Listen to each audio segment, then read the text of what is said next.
And I don't even know how to shut down a business. You know what I mean? I just became a business owner. So, like, I don't even know the first step to shut down a business. Like, there was... That seems like a lot of work. Might as well keep running it. Might as well keep going. So I think that's so well said. Yeah, I couldn't agree more. Hello, and welcome to the first episode of Owner Operated. I'm your host, Jesse Sapphire, a small business owner, father, husband, and amateur podcast enthusiast. So what is an owner-operator anyway? An owner-operator is a smaller independent business owner who also manages the day-to-day operations of the company.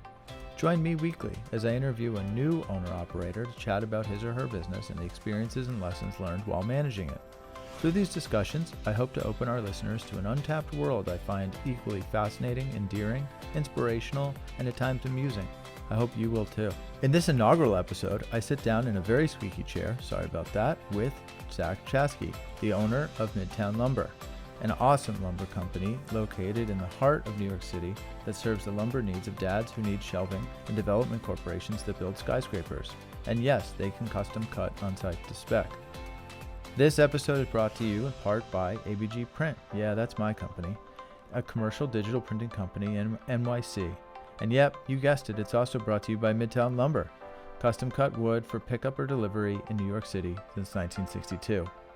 Our interview begins in Zach's upstairs office at the New York City location of Midtown Lumber at 25th and 8th Ave on a rainy Thursday night.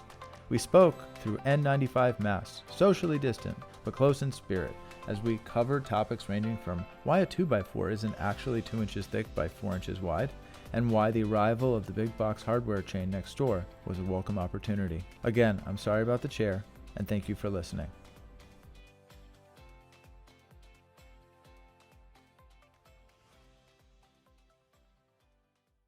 First, I must say, I do, in all sincerity, want to thank you for taking the time to do this. It's one of the things I've always felt is there's some like kinship between owner-operators and small business owners, independent owners. They kind of get it. yeah, In many ways, that's what I want this show to be about, right? Is, you know, it's a unique experience owning your own business and managing it yourself and being involved in the day-to-day, and just stuff comes up and how you get through it. And it can be a very lonely experience, right? Especially in the beginning. Yeah.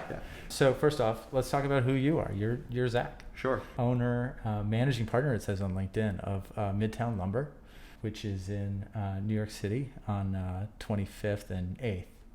And why don't you tell me a little bit about yourself and, you know, how you got into this business, whether you bought it, whether you inherited it, whether you started it, and, Sure. You know, why don't you talk a little bit about Midtown Lumber?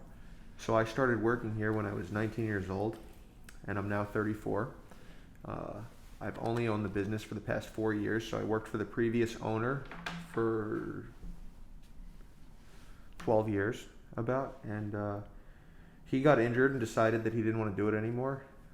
So I spoke to him about purchasing the business from him, and I got together with a couple other people that aren't involved in the day-to-day, but they invested in the company, and we purchased it from him.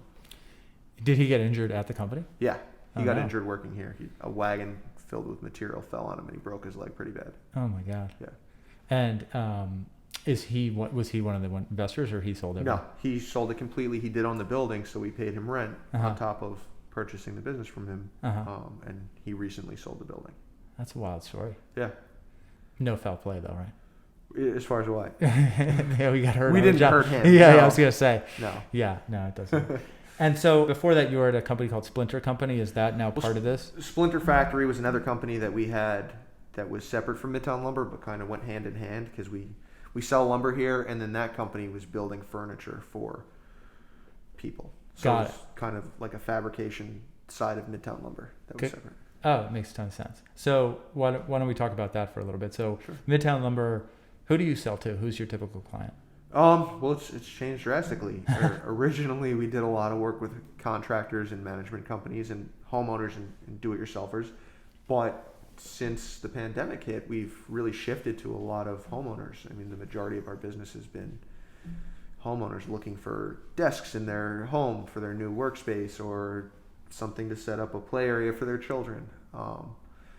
So I got to tell you, the way I got first introduced to your company, which I think, I'm curious if this is what you want or not as a business owner. But so I moved to New York City in 2019 when I bought ABG Print. From where? Philadelphia. I was in Philadelphia, yeah. And I, classic situation, my wife and kid, we moved into 800 square feet, Midtown New York, right? And there was just no space for my kid's stuff. She's in an office. It's like not even a bedroom. And I needed some shelving. So, and all my tools were in storage in Philly and whatnot. So I was like, all right, I'm going to measure out exactly what I need. And then I'll see if there's like a lumber store in New York that would like be willing to cut it to size. So I literally like type into Google, I'm like cut to size lumber pieces. And like, sure enough, I found you guys. And I remember like, they're going to think I'm such an idiot when I call, right? Cause I was like, I like need one piece of wood cut to size. Like this can't possibly be what anyone wants to hear.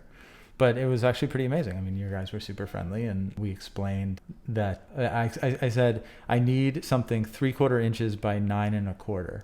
And they were like, so you want a 1x10? I'm like, no, it's got to be exactly to size. So they're like, and they like took the time to explain to me that wood, even though it's called like a 2x4 isn't a 2x4, which is something I didn't know. Why is that, by the way? Originally, lumber used to be the full dimension. As over the years, it got planed down and got finished. It got smaller and smaller. I'm assuming to get more out of each tree. And that's what it came to be.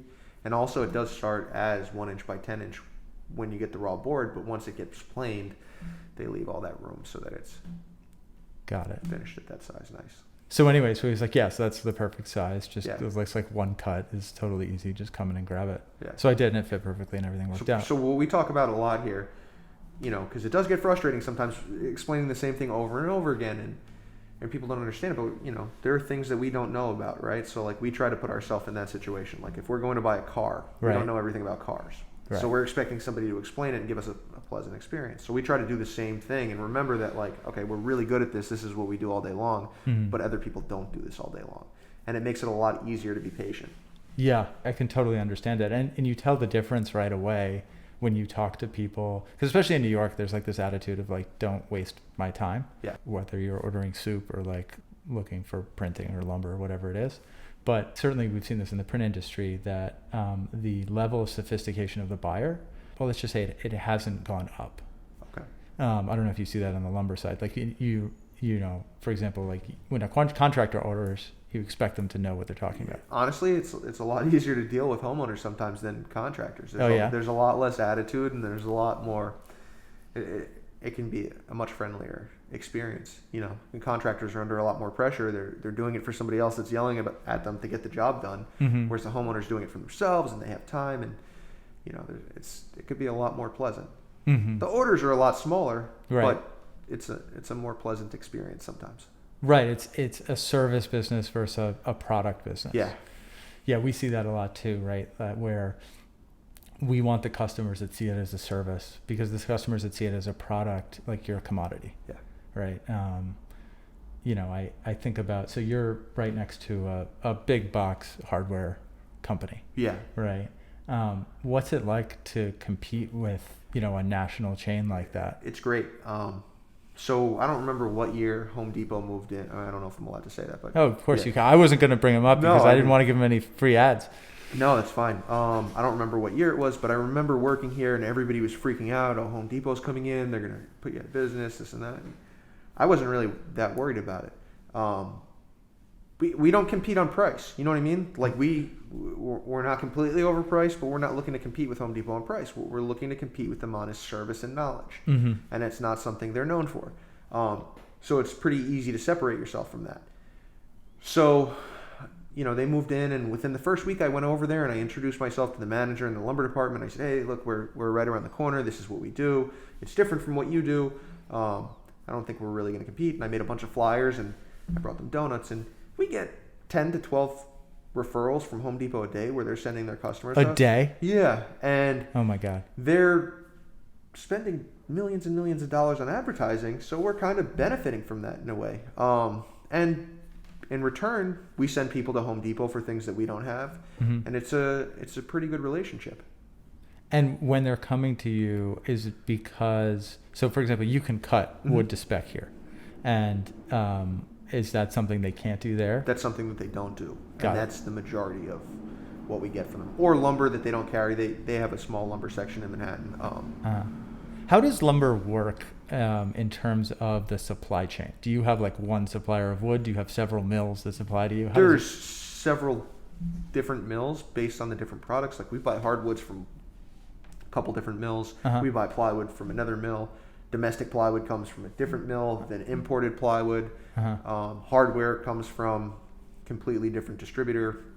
And how much of your inventory do you need to keep on your balance sheet on site to operate versus you can buy or quote once you get a bid? So it's difficult. When I worked for Midtown Lumber and didn't own it, we didn't have a warehouse. We just had this small Manhattan location. Right. Made things incredibly difficult. We only had one van. Right.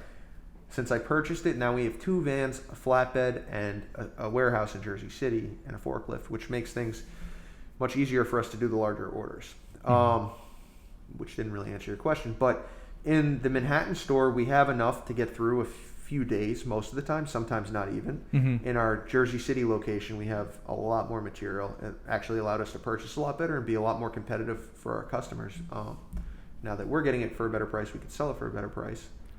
Because you're getting a better volume. Yeah, because we're buying bigger volume. Right. How are those companies to deal? Like, we deal with massive paper companies, right? And they're used to delivering to we always had these funny conversations because they're used to delivering to, large printing companies in New Jersey that have, freight loading capacity, right? Yeah. We are 15 floors up, for the purpose of our listeners. You are in, you're on ground level, and there's a garage entrance, but it's not like a Home Depot. I mean, it's tight. Sure, it is right? very tight. For what are the logistics like of getting that inventory in?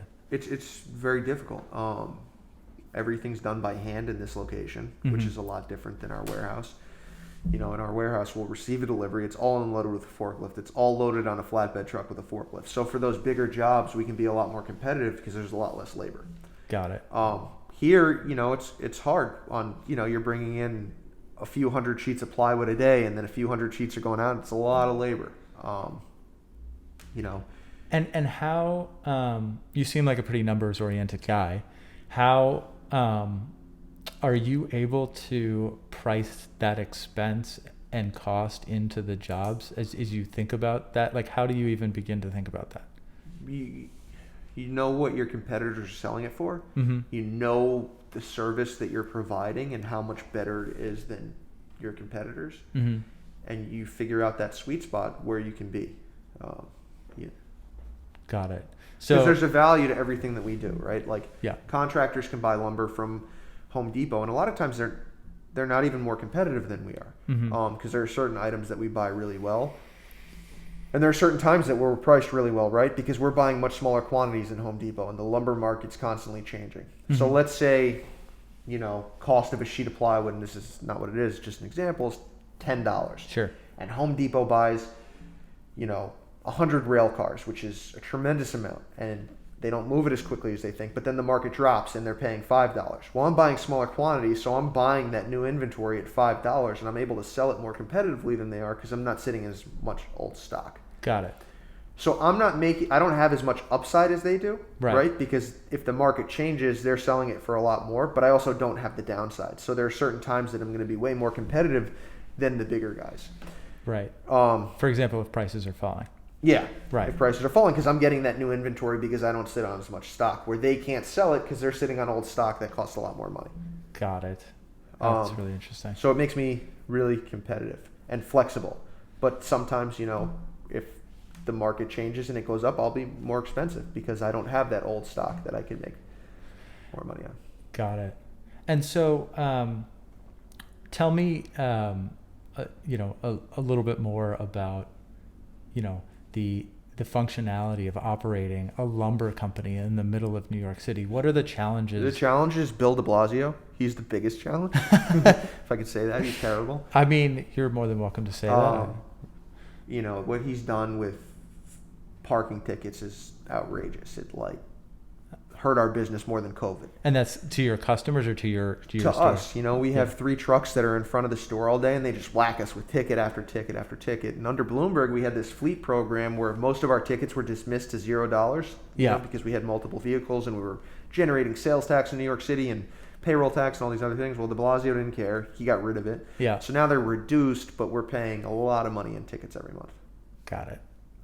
So the logistic part is doing deliveries becomes really difficult. And as you can imagine, people in Manhattan don't have pickup trucks and they don't have vans. So a lot of the work that we do is delivery. So now our delivery fees have to go up to compensate for the tickets. And the traffic in Manhattan is very difficult, and people walking, you have to find good drivers that are responsible, and you're not going on every delivery, so you hope that they're being responsible. And minimum wage is $15 an hour, right? I don't know if you guys make minimum wage or higher or whatnot, but you compare that to what's available in Jersey, and Sure.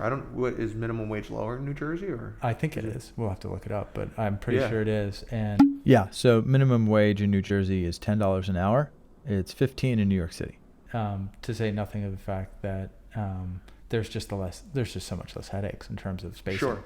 But price. I mean, I have how much more? I have 3 or 4 times as much space in New Jersey for a quarter of the price as I'm paying here. And so the question now I have is, okay, so given that, what is the premium? So let's go back to me for a second, Mr. Dad who needs, one shelf in his apartment, right? What's the premium to you that you're here versus putting the whole thing in Jersey? So it really shifted a lot with COVID, because before I would have said the premium was worth a lot more, and now the majority of our orders are telephone calls and emails and all deliveries. So it doesn't really matter where the lumber's coming from anymore. So do you think you'll move? Yeah. I mean, I think that, and look, but rents are also dropping significantly in New York City. So maybe we'll, renegotiate with our landlord, or we'll get a bigger space and just have one location versus having 2, because there are a lot of headaches with that. Sure. Like what, for example? Well, we have a warehouse, and there's not always somebody there. So if we're receiving a delivery, we have to make sure that somebody's there. Right. Whereas we have a store here with employees, we can get a delivery at any time. That would be a big factor. But if we were all in New Jersey all the time, then wouldn't have to worry about when we're getting deliveries and different things like that. Now, how often do your customers pick up versus you have to go deliver to them? Before COVID, it would say it was about 50-50, and now it's probably 80% of our work is deliveries. You deliver, yeah. Yeah. And we do have companies that pick up, like there are different like couriers that come and pick up from us, but yeah. That's a huge challenge. We have the exact same thing. So what percentage of your business do you think? I think we're up to probably 95% delivered at this point. Could you get your costs down if you had a forklift and a space to bring in larger quantities of paper and everything? In our case, I don't think so. So we have our size is a little bit smaller, even though we're talking paper, and we do get pallets of paper. Mm-hmm. But we have freight elevator access on the 15th floor. Okay. We can bring it in with a pallet truck. In our case, we're able to push the inconvenience to our suppliers. Gotcha. Who thankfully we're not the only person in New York that they're delivering paper to. Yeah. So they're kind of used to the headache. But it is funny whenever we deal with people like from out of town, and we start explaining, hey, we're 15 floors up. Like, your guy has to get out of the truck and deliver through, first off, he has to have all his credentials and have a COI, a certificate of insurance, and all that stuff. It just makes everything logistics, right? Yeah. And then that's to say nothing of the equipment. Like, if we getting equipment in, I was talking to another business owner who has a large wide format printing piece of equipment, and the expense to put it on the floor was more than twice the price of the equipment itself, because he has to block down the street, rent a crane, and put it and take out the window, and that's how it comes in, because it's not like it can go up in the elevator. Yeah. So let's talk a little bit about COVID, its impact on your business. I'll have more specific questions, but let's just start high level, right? Sure. We're sitting here, and I don't remember the specific dates, but let's just call it first week in March, right? Yeah. And it's becoming real. Yeah. What's going on here? Nothing. Our sales are up. Honestly, like January, February, we were doing tremendously. Uh-huh. The beginning of March, we were doing very well. It didn't really start affecting us until the 3rd week of March. So I had a relatively normal month in March because our sales were up the first 3 weeks. And no comments from employees, everybody coming in. Yeah, we were selling the N95 masks like crazy. We'd never sold that many before. Okay.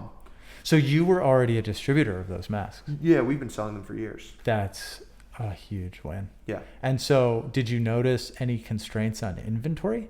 Not initially, but it just all happened at once. They were not available. So it went from like no issue To and were you able to something. get ahead of it at all in terms of, were you able to like put in a big order that came through, or it just literally went away? It just literally went away. And we had one customer pretty much wipe us out, and then, they weren't available anymore. And when that order came in and they wiped you out, did you kind of know, oh no, I know what's about to happen? They were one of my best customers, so I wasn't gonna hold back from them because I want to do the right thing for them. Yeah. Yeah, I figured that it would be difficult to get them, so we kept a bunch of boxes for ourselves here that we didn't sell, so that the employees, Sure. would be able to protect themselves. But it's such a minimal part of our business, and it's also something that it's hard to feel good about profiting off of selling the masks. You know what I mean? I know a lot of other people marked them up significantly. We didn't raise our price. We didn't lower it, but we didn't raise our prices. Yeah.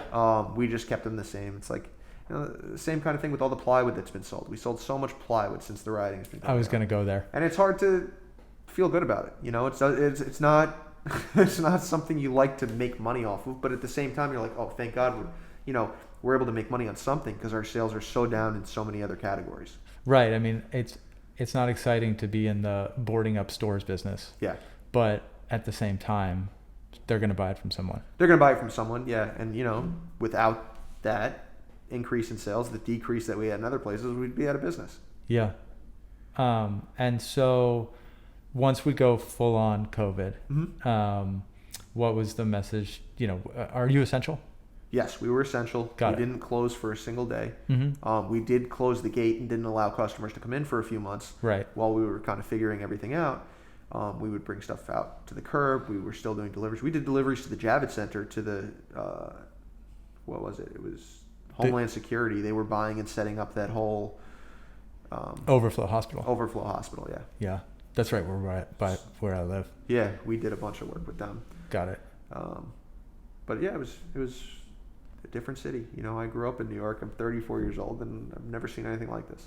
See, it's funny. I've been in New York twice in my life. I came in the tail end of 2007, which obviously before the financial crisis. And then I came, in 2019 when I bought AVG Print.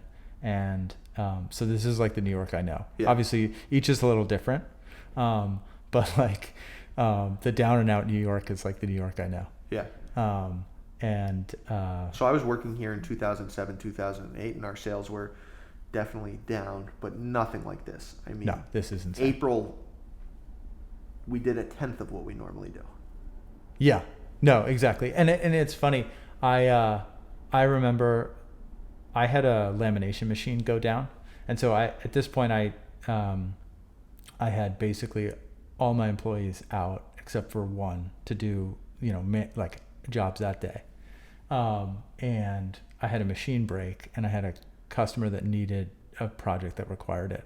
And I'm on the phone with the rep who's in St. Louis on FaceTime trying to explain to me how to fix a lamination machine with a few tools that I had to pick up from a hardware store. And I remember thinking, what is going on? Yeah. This is insane. I had no idea. I was like, whatever, this will be a couple weeks and we'll get through it. Yeah. Little did I know. Yeah. It's almost better when you don't know sometimes, right? Because Yeah. I knew everything that was going to happen. I don't know that I would have decided to ride it out. That's a really good point. Somebody always I forgot who asked me, but they were like, how come you didn't your sales were so bad in April, May, why did you decide to stick it out? And I said, well, I didn't know how bad it was. I always thought the next day it was going to come back. I said, looking back, I probably would have closed if I knew, what was really happening. Yeah, it's a tricky situation. How many employees do you have? Now it's only 4 of us. We were 8 before. You're 8 to 4. Yeah. Got it. Okay.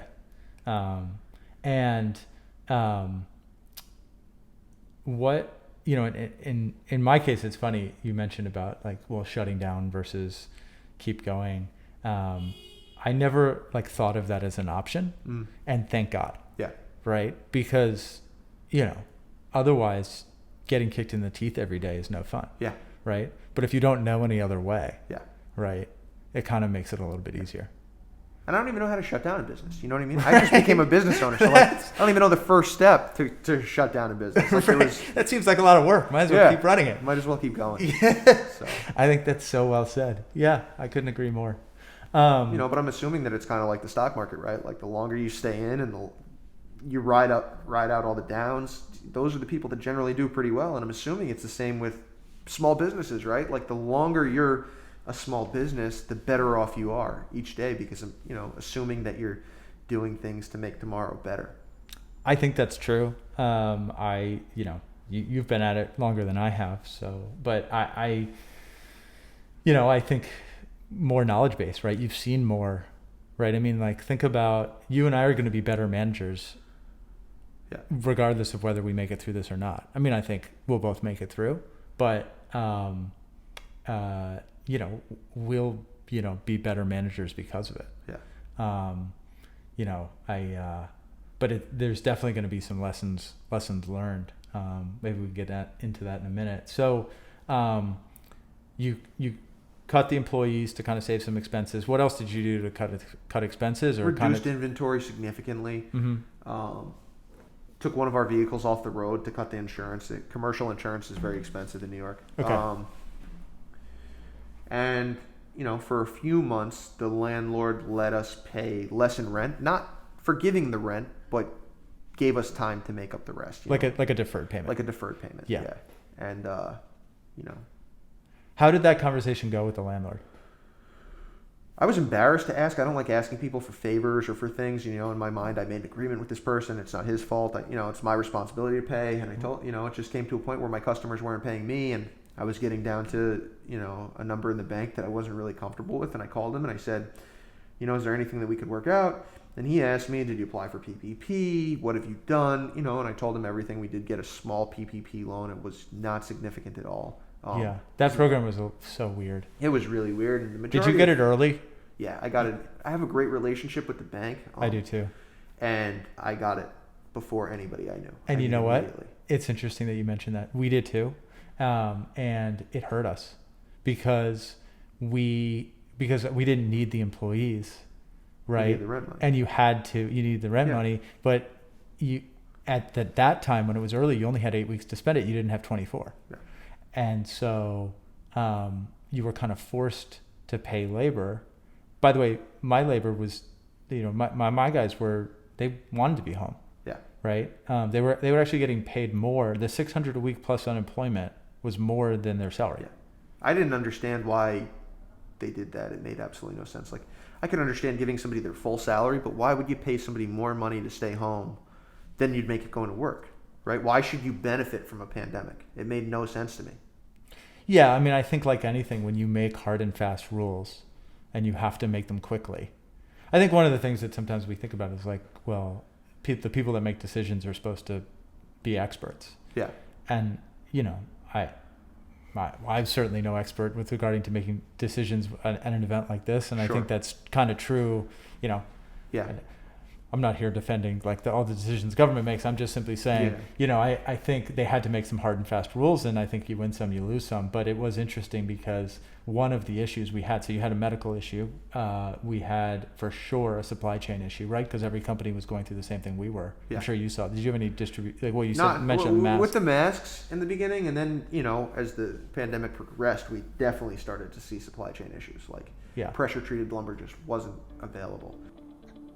Hey there, owner-operated listeners. Did you know you can order custom printed products on Amazon? We didn't either until COVID forced us to reinvent ourselves. That's right, the team at ABG Print got crafty and launched a printing store on Amazon. And guess what? It's kind of awesome. Want a custom calendar for 2021? How about floor graphics for your business to execute a safe reopening?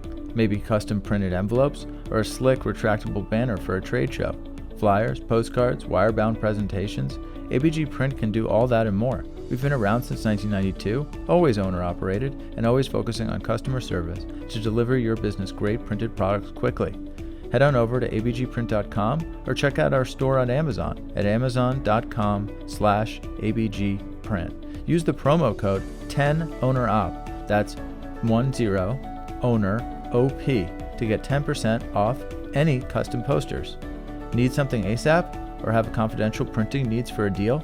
We're here to help for all of your printing needs. Just give us a call at 212-398-1010. All right, now back to the show. This episode of Owner Operated is sponsored in part by Midtown Lumber. Located at 276 West 25th Street in New York City, Midtown Lumber has been serving contractors and do-it-yourselfers since 1962. At Midtown Lumber, they specialize in cutting lumber accurately to size. Need a piece of wood 11 5/16 by 23 inches and don't have a table saw? No problem. Give them a call today, and they'll take care of it for you. They pride themselves in friendly customer service and accurate cutting. Call them today, 212-675-2230, or check out their website at midtownlumber.com. No order too big or too small. The one thing that I've noticed with being a small business, though, that really separates you from other small businesses and even large businesses is if you pay your bills very quickly, you will get much better prices, right? Because I'm not buying the quantities that Home Depot is buying. I'm not buying the quantities that like the Feldman or the Camco are buying. Mm-hmm. But I get similar and sometimes better prices than these guys because I pay my bills immediately. Mm-hmm. And the vendor knows that, and the salesman knows that in his next paycheck, he's going to get his commission because I'm going to pay my bill. And I try to pay it within like 3 days of receiving the material, even though I have 30 days. And, you know, first of all, I get a discount for paying early. And second of all, like when you're managing cash in a small business, it's much easier to just know that the cash is not you. You know, the cash in the bank is yours versus, oh, I owe 10 people $30,000 and, you know. So, and what are typical lumber contracts? 2 net 30? Mm-hmm. Okay. And so for our listeners, can you explain what 2 net 30 is? Well, it's actually 2 net 10. So like if we pay within 10 days, we'd get 2% off. Some companies are 1%, but we have 30 days to pay at the full amount. Got it. So you have 30 days to pay, but if you pay within 10, you get 2%. a discount. Yeah. 1, 2, somewhere in that range. Yeah. Got it. Yeah. Collections was no picnic for us. How did that go for you guys? So we had a few customers that had difficulty paying, and they were newer accounts. It wasn't a significant amount of money. We have some very big accounts, but they're well-established companies, and I have good relationships with them, and they know that I'm a smaller guy. They shop with me because of the service I'm able to provide. Mm-hmm. But they also know that I am a smaller guy, and I can't float them as long as some of these bigger companies. So they really worked with me, and I didn't have a terrible time collecting with the bigger companies that owed me significant amounts of money. I had trouble with the smaller companies getting paid. Interesting. You know, and you call them and you ask for money because you need the money to pay your bills, but at the same time they're in the same position you're in. So it's a really fine line, right? Like you want to work with them because obviously everybody's struggling, and you want to work with them because you'd like to have a nice relationship when this is over. Right. Because if you're a jerk now, they remember, right. So it was very difficult to navigate in the beginning. Are there like commonly known scams in the industry? Like we get maybe an email twice a month of some guy that wants to print a huge order, and it'll always say the same thing, which is I'm going to pick it up. And then what happens is they then say, actually, I'm going to ship it. And it's like a big shipping scam because what happens is they force you to pay for the shipping, and then they'll pay you for the whole order. But then they never buy the order, and they are the shipping company. And it's like this scam that like happens to all printers. I didn't understand the way the scam worked exactly. That happens to us frequently. Oh, you guys get that one too? Generally to another country. They're looking for something in Bermuda. They're looking for some crazy place. We do this. We've done it a number of times. We put this whole price together. Yeah. And then they say, you have to contact a shipping company for us. Yeah. And at that point, I just don't even respond to them anymore. A lot of times I can tell what's going to happen with these orders based on what they're asking for. And I don't even look at the emails. Right. Yeah. We've gotten to a point now where we can kind of spot them. Yeah. But I'm always frustrated because like a lot of times they fill out our, the form like log on our website. I'm sure they're typing us in Google, and I'm charged a click fee for it. I know what my customer acquisition cost is, so it's like every time it's like even if they didn't scam me, they still cost me money.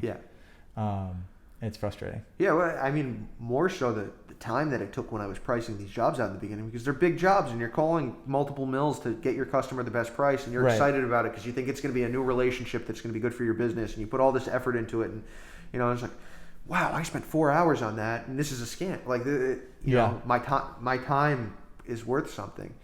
I could be speaking to one of my other customers or. Well, it works helping on somebody, else. right? Yeah, Because I'm sure. 'Cause yeah, otherwise it they has wouldn't be to. doing it. Yeah. So the biggest thing for us though is like credit card fraud. Oh yeah. We've been having an issue with that recently.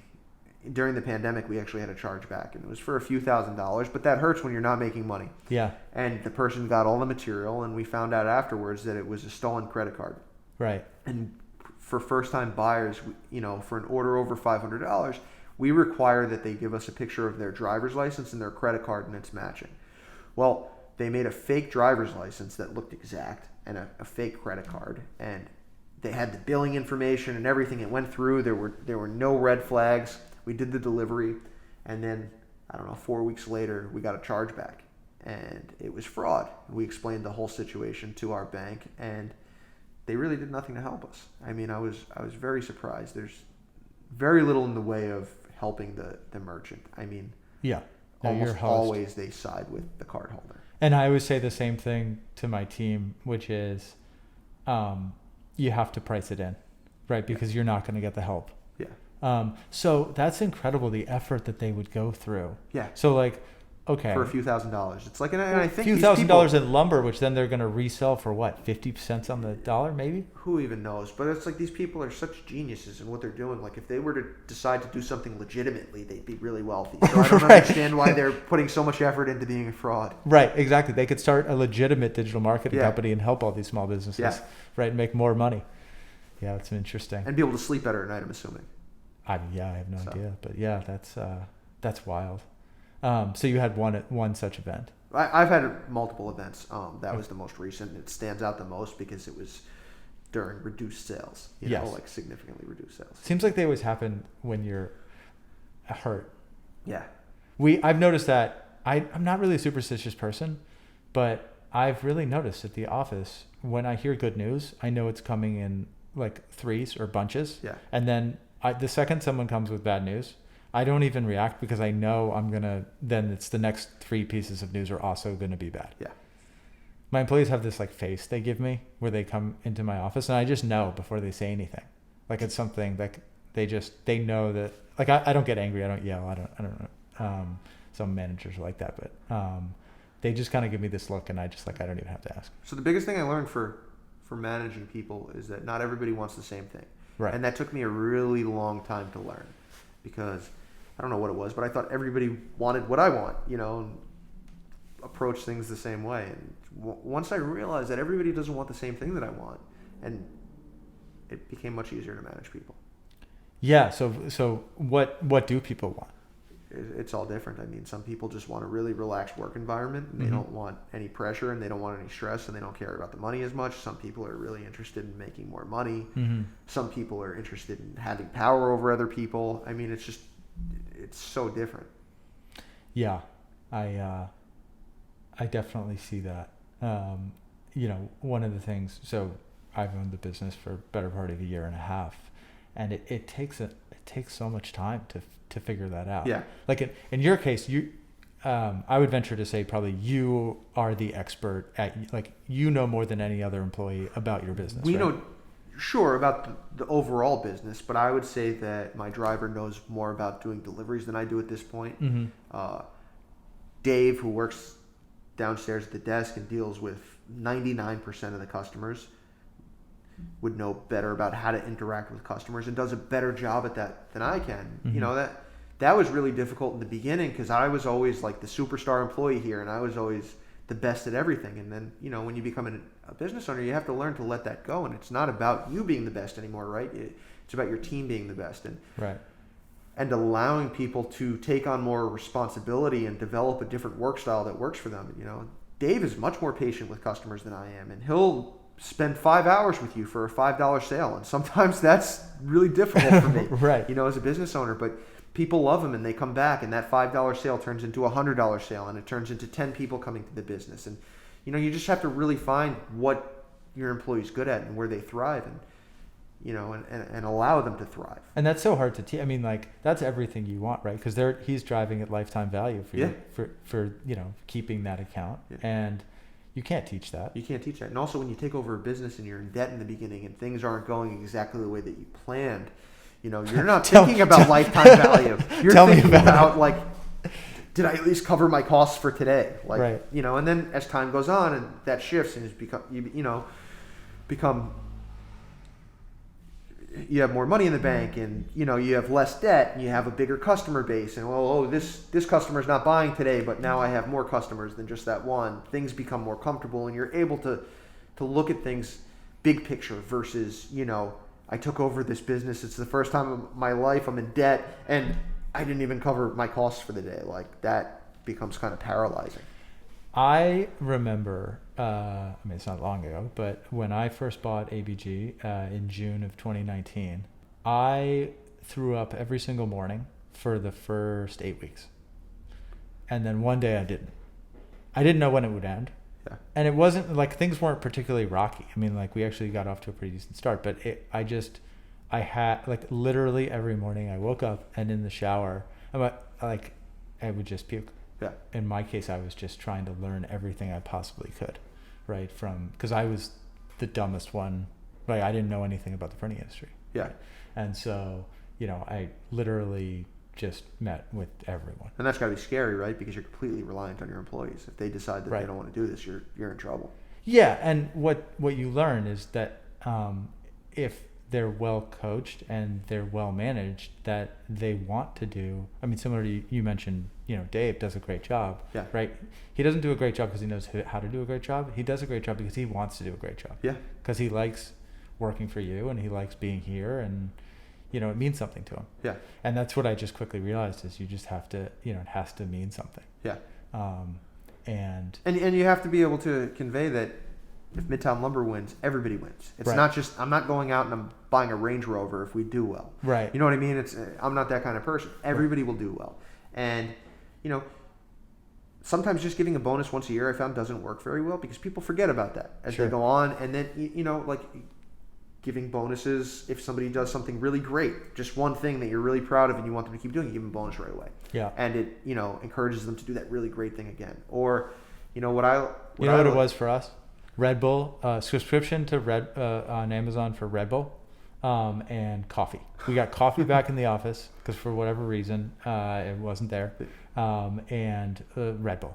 My guys drink Red Bull, like we're open 24 hours, but my guys drink Red Bull like. You might have to hire a cardiologist. Yeah. Yeah. Well, and I wrote them an email at one point, which is like, I'm getting this for you guys, but I just want you to understand that my official statement on the matter is that this is horrible for you.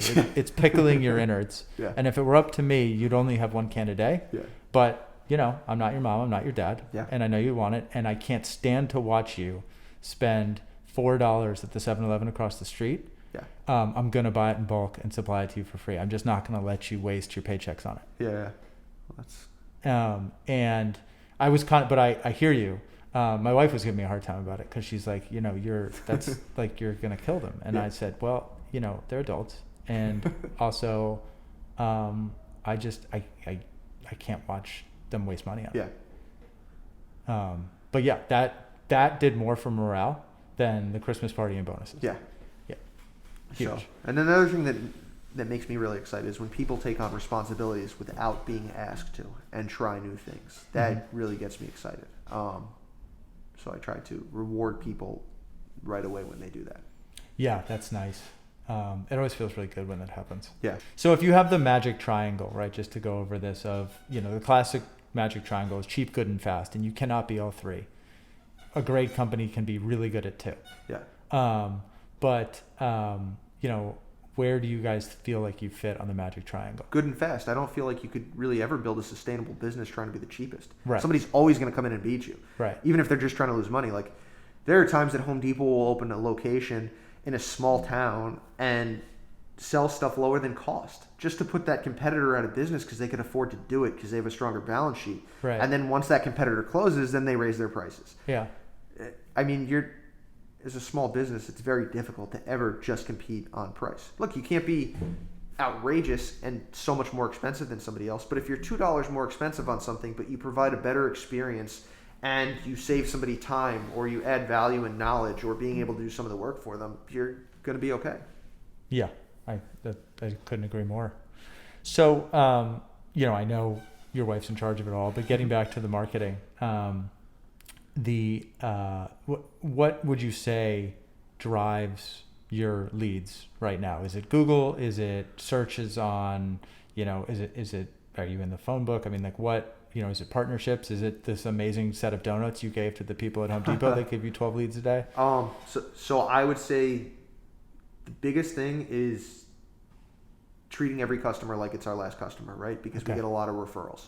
So word of mouth is very big for us. Sure. But as far as new business without any introduction, probably Google. Got it.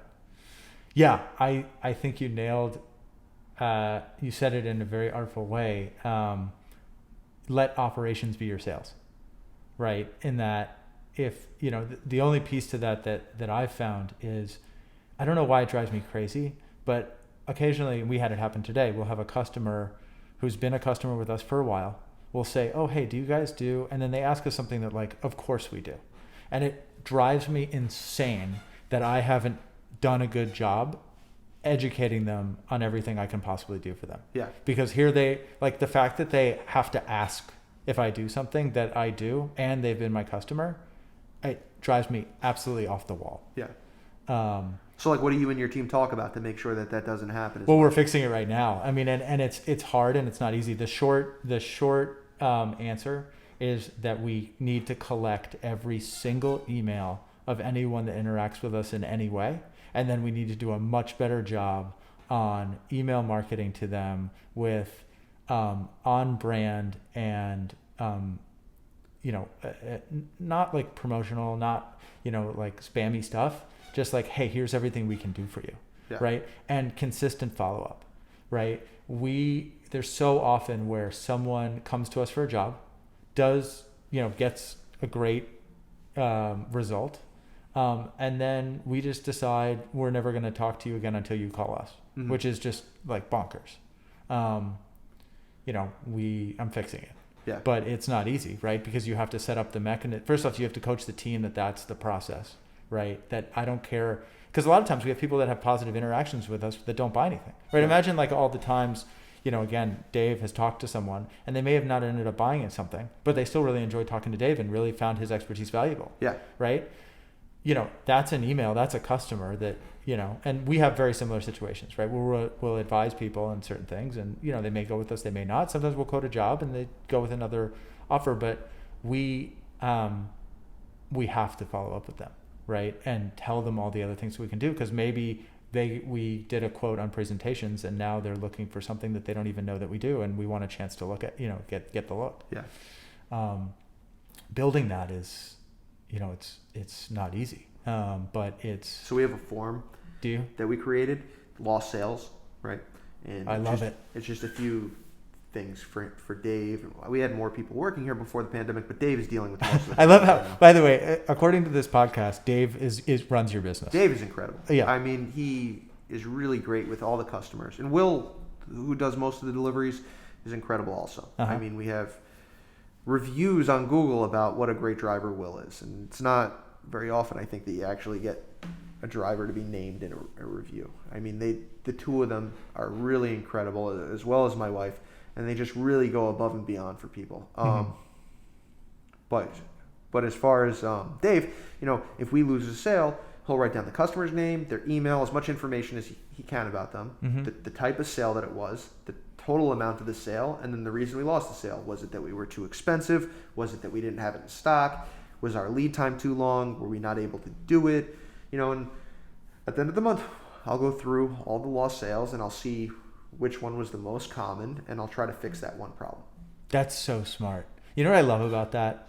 So there are companies that will spend like $25,000 to invest in a CRM tool, right? To get at that information. And then, or you can just write it down on the form and figure it out, right? And yeah, I understand like if you have a company 5 to 10 times the size, that like at a certain point writing down on a form and going through it each month is not scalable. Yeah. But I feel like so often people try to set up processes first rather than just doing the work first. Yeah. Right. And I love the idea that I'm going to take that. I love that idea so much because you're also forcing yourself to prioritize, I'm fixing one problem this month, right? Not I'm fixing 15 problems at once. And what have been some of the issues and how have you fixed them? There's some items that we haven't been priced well on, right? Let's say blue tape. Yeah. We didn't have the best price on blue tape. Painter's tape. Yeah. There were companies that were selling a lot better than us. And it was, it's because we weren't purchasing it right. And I wasn't purchasing it in the right quantities to be able to sell more. So I started bringing in more. I got a better price. I was able to lower my price and we were more competitive. So that was one example. Another thing, we do edge taping on plywood. We were losing sales because the lead time was too long. So we started getting that done quicker and we stopped losing as many of those sales. Sorry, what's edge taping on plywood? Plywood, if you look at the size, it has different plies. It's different layers. Sure. There's something they call edge tape. You could apply it with an iron and a chisel. It makes it look like a solid piece of lumber versus a piece of plywood. And so people are doing that when they're using the plywood for a cosmetic. Yeah, they're making their at-home workspaces and they're using a piece of plywood. And yeah. You can't get a board that's 30 inches wide that they want for their desk. So you cut one piece out of a 4x8 sheet of plywood and you apply edge tape, it looks like a solid piece. Got it. Interesting. Okay, cool. Yeah. And so like that you notice like on one, so it's pricing around products. Are there ever any reasons like, you guys couldn't deliver in time or like, sure. Yeah. Like with the edge tapings, it was like, a week. Uh-huh. We had to cut that down to 3 days to get more. Got it. And sometimes we can't always do it in 3 days, but we try our best to do things quicker. And you can't do everything quicker. So with that lost sales form, you pick up on the patterns and you pick one that you're going to do better on that month. You mentioned something earlier. You've been around since I believe you said the 1960s, and yet there's still people in Chelsea that don't know you exist. Yeah. When you have people come in and say, "Oh, I had no idea you guys were here," yeah. Like how does that make you feel? I want to throw up. Right. It makes me sick. Yeah. Yeah. It's a terrible, terrible feeling. Because these are people that have lived in the neighborhood for years too. It's not just like, I just moved here last week. Oh, well, I've lived here for 30 years. I've done 3 renovations in my apartment. I never knew you were here. I'm like, you start doing the numbers in your head of how many projects you've missed. Yeah. Yeah. No, I have. It's the worst feeling in the world. So. Oh man. So you must get, it's a business and you run it seriously and, from any outside observer, you run it extremely well and you should certainly be proud of that. Thank you. But you got to have fun, right? It's part of, morale. We have a lot of fun at work. Yeah. And so talk to me a little bit about that. Are you able to galvanize morale around, some of ridiculous requests that come in or some, either ridiculous characters that you run into? Like, do you just get crazy requests that, we've had requests to go down and cut people's trees in their backyards in Manhattan. Like, it's not right. something we do that. Or people call us asking for Christmas trees and we don't sell Christmas trees. Right. We've had some really offensive requests. I had a customer call and say that you could only send a white driver.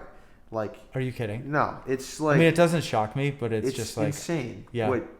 What do you in that moment? How what do you say? I said, sorry, we can't help you. Okay. And make them shop somewhere else. Yeah, I think that's the perfect response. We certainly wouldn't take the business. Yeah. The question is, how much further would you go to, tell them that behavior is reprehensible? But at that point, you're not talking to a child. You're talking to a grown man. Yeah. I don't think anything that I could say is going to make them change their opinion. It's, what do you do? I agree with you. I think the fear I would have, right, about going any further than sorry, we can't help you, is that they can cause real damage to your business, right? Bad review on Yelp. And, I don't worry about bad reviews so much, right? Because we've gotten bad reviews, but when you have one bad review out of 50, right, I think people are smart enough to realize that the problem is probably with that customer and not with your service, right? And I'm not saying that we do everything right. There are definitely situations where we do stuff wrong. But what I've learned in owning a business for the past 4 years and working in this business for 16 is that when you make a mistake, if you do the right thing, you get a lifetime customer, right? It's almost better to make mistakes sometimes and go above and beyond to fix it because that's when you're remembered. If you just do your job perfectly when a customer walks in the store, right, they're not going to remember you so well. Yeah. But when you make a mistake and you do everything in your power to make that mistake right and you go above and beyond, they will never forget about you. Yeah, I think that's so true. And I've thought about that before. Like, what is the right mistake to make? Because some mistakes, you one, you can't fix, and two, are unforgivable. Yeah. But some mistakes, right, are in that category. And by noticing them and fixing them. Yeah. And so, it's a little bit manipulative, but you almost wish you could find out, like, what's the subtle mistake that's going to curry that favor. Yeah. Because I hear you. And in terms of bad reviews, I couldn't agree more.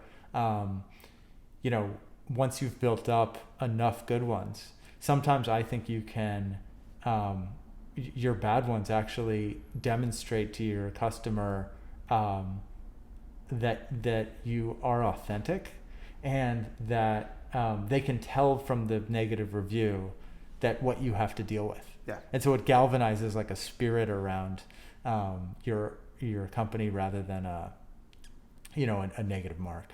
Yeah. And that's also the great thing about being a small company, that, Home Depot can't respond to a mistake the same way that I can immediately, right? So what's like an example of something where you've done that? Let's say we delivered the wrong material and it's 4:30 and we close at 5 o'clock. Mm-hmm. We made a mistake loading the truck, or we cut something wrong. I'm not going to say, we'll get it to you tomorrow, or we'll stay late and we'll make it right. Right. And people remember that. Right. Where Home Depot will send you something that's wrong and they'll be like, oh, we'll be back in 3 days, and they don't care. Right. So it really separates us. And I'm not using sorry to use Home Depot for every example, but No, I they're understand. like the name in this. We do this, by the way, we do the same thing with FedEx or UPS. Yeah. And there's actually a lot of corollaries between our businesses, right? In that, like, you're talking about, forgive me, but occasionally forgettable services that people just need. Yeah. And there's big box, huge Fortune 500 companies that provide the exact same service. Yeah. Right. But there's a reason we get business and you get business. Yeah. Right. And it's not just because, like, Adam Smith hasn't gotten to us yet. Yeah. And so I completely agree with you. So if FedEx does something similar to what you do?